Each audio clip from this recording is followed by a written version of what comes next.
Muy buenos días, bienvenidos a Directo América de France 24. Yo soy Elena Lozano y todo lo que verá a continuación es noticia. Iniciamos. Israel expande su ofensiva en la Franja de Gaza. Por primera vez desde que inició el conflicto, el ejército israelí entró con tanques en Deir al-Balá, al centro del enclave. Este lunes al menos 20 personas fueron asesinadas y la cifra total de muertos supera ya los 59.000 según autoridades gazatíes. El programa nuclear iraní estará sujeto a muchas discusiones esta semana. El martes Irán se reunirá con representantes de China y Rusia en Teherán y el viernes se analizará con países europeos después de que este lunes el gobierno iraní criticara a Reino Unido, Alemania y Francia. El primer ministro de Japón, Shigeru Ishiba, apuesta a quedarse en el cargo para enfrentar la guerra arancelaria desatada por la administración Trump y los elevados costos de la vida. Esto a pesar del fracaso de su coalición en las elecciones senatoriales del domingo, donde perdió la mayoría.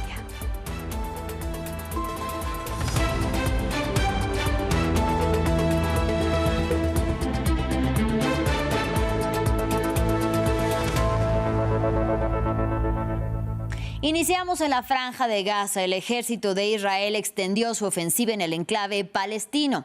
Este lunes, soldados y tanques israelíes entraron por primera vez en Deir al-Balá, en el centro del territorio, desde el inicio del conflicto en octubre del 2023.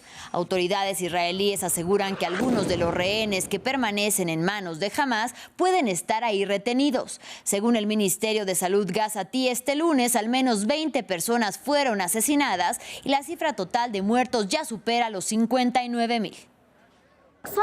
Han pasado muchas cosas: sufrimiento, opresión, hambre y muerte. Esperábamos que estas masacres se detuvieran o que alguien nos apoyara y dijera, estamos con ustedes, o que alguien detuviera este holocausto.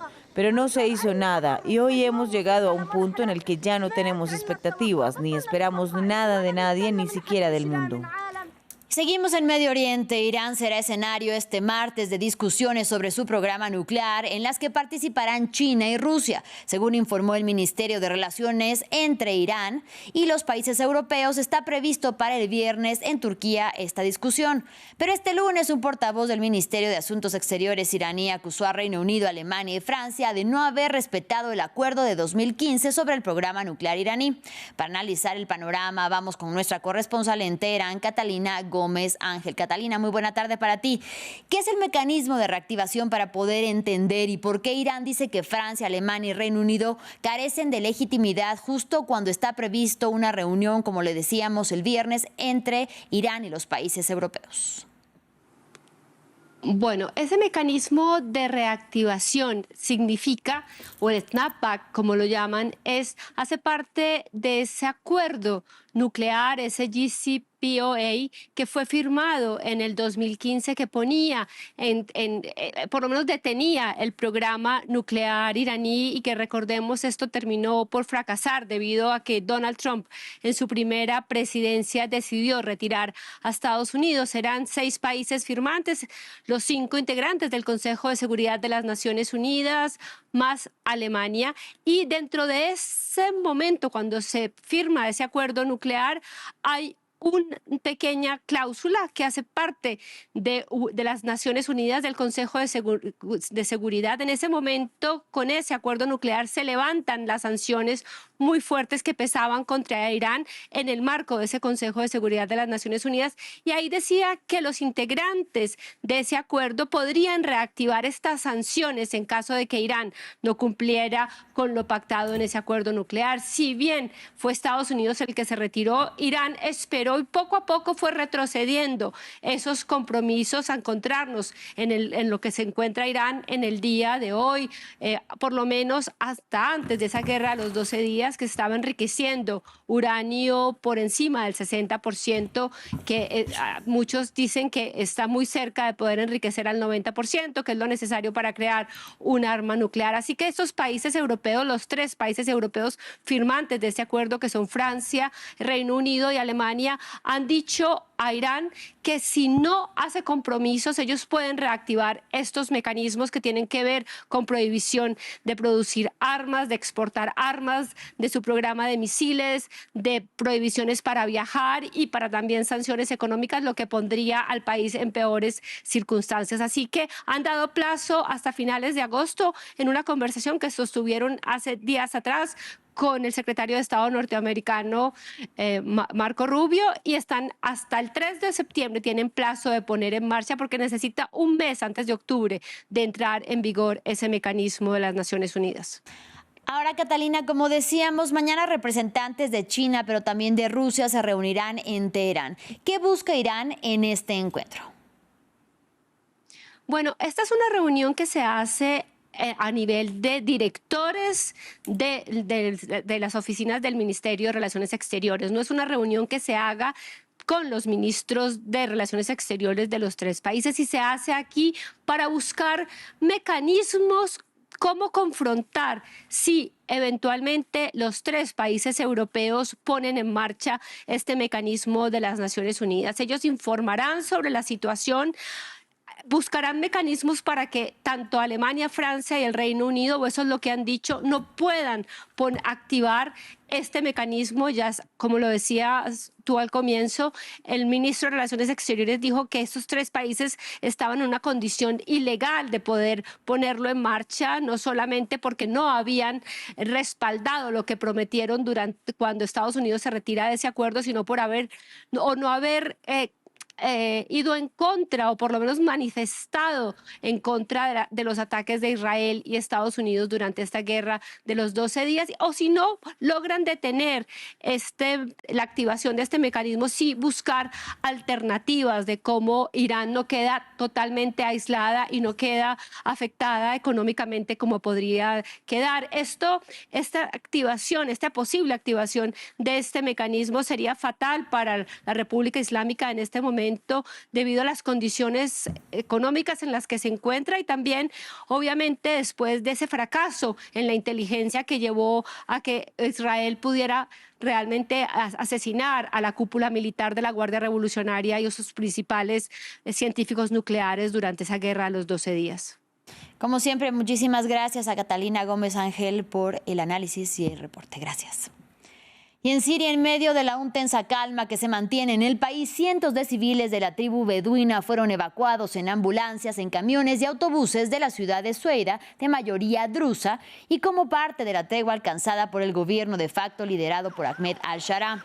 El conflicto entre los beduinos y la minoría drusa en el sur de Siria se intensificaron hace una semana y dejaron más de 1.100 muertos, según el Observatorio Sirio de Derechos Humanos. Ahora hablamos de la guerra entre Ucrania y Rusia. Al menos 2 personas murieron, una de ellas en Kiev, en un nuevo ataque masivo de Moscú, que anoche lanzó más de 420 drones y al menos 20 misiles contra varias regiones del país. Según informó el presidente ucraniano Volodymyr Zelensky, unas 15 personas resultaron heridas y los daños se concentran principalmente en la capital, en Kharkiv e Ivano-Frankivsk. Además, el mandatario insistió en la importancia de que Ucrania desarrolle cuanto antes medios para interceptar misiles y drones.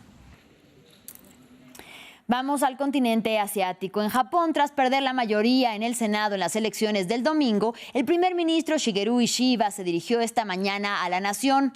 El jefe de gobierno japonés no tiene intención de dimitir, aunque ahora su coalición es minoritaria en ambas cámaras. Argumenta que él debe de quedarse en el cargo para enfrentar la guerra arancelaria desatada por la administración Trump y también los elevados costos de la vida. Ampliamos a continuación.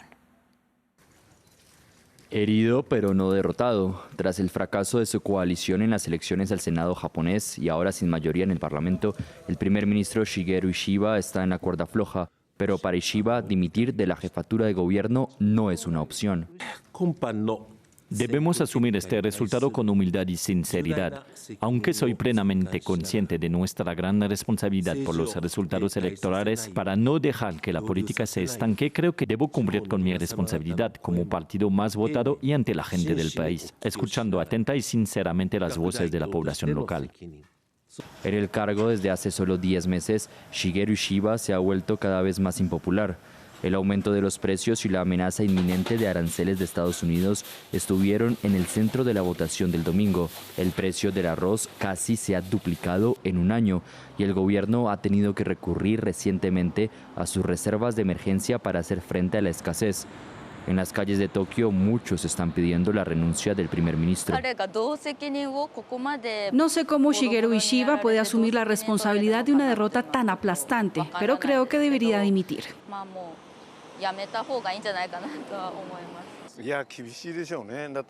Será difícil. Los partidos de la oposición no escucharán. Se aprovecharán de la actual impopularidad del Partido Liberal Democrático. Así que creo que será difícil para ellos.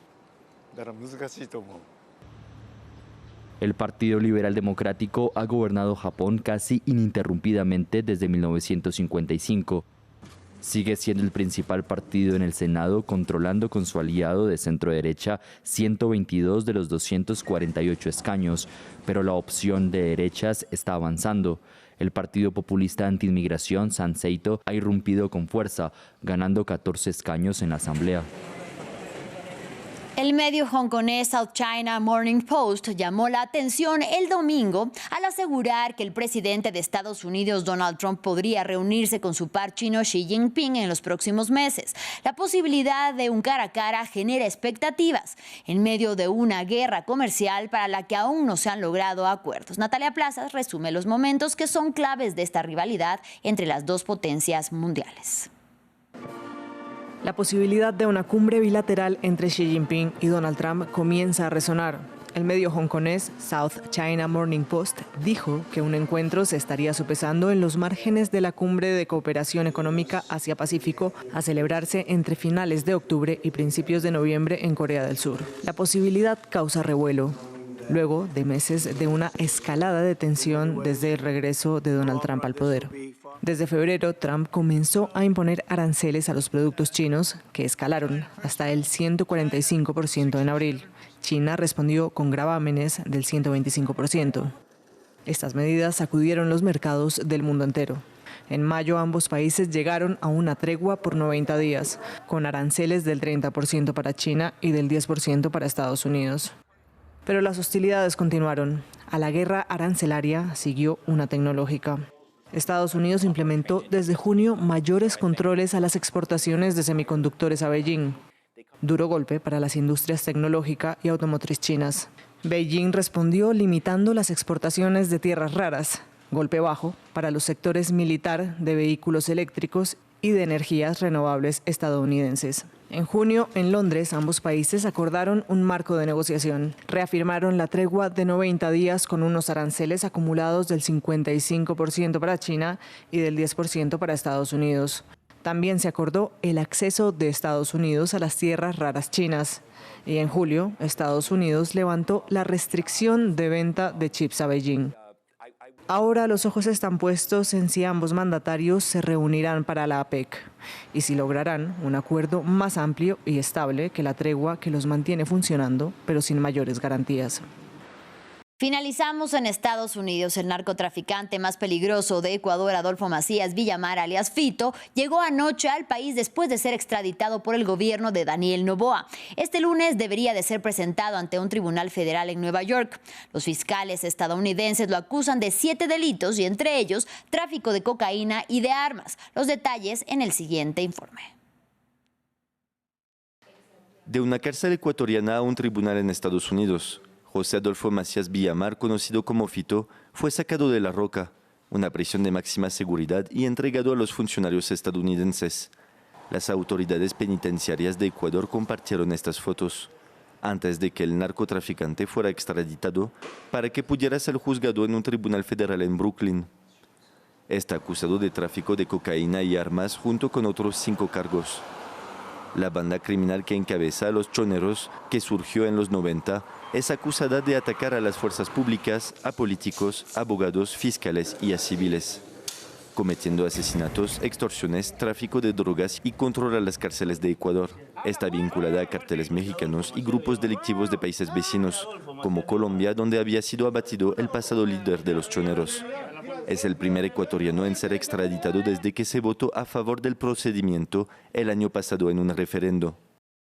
Señores y señores ministros, no es mirar hacia otro lado para ahorrarme el desgaste que significa luchar contra los criminales que se han creído dueños del país durante años.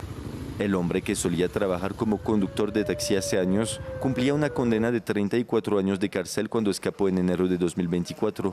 Después de año y medio de fuga, fue capturado a finales de junio y aceptó a principios de julio ser extraditado a Estados Unidos. Así llegamos al final de este espacio informativo. Gracias por su compañía. Hasta la próxima.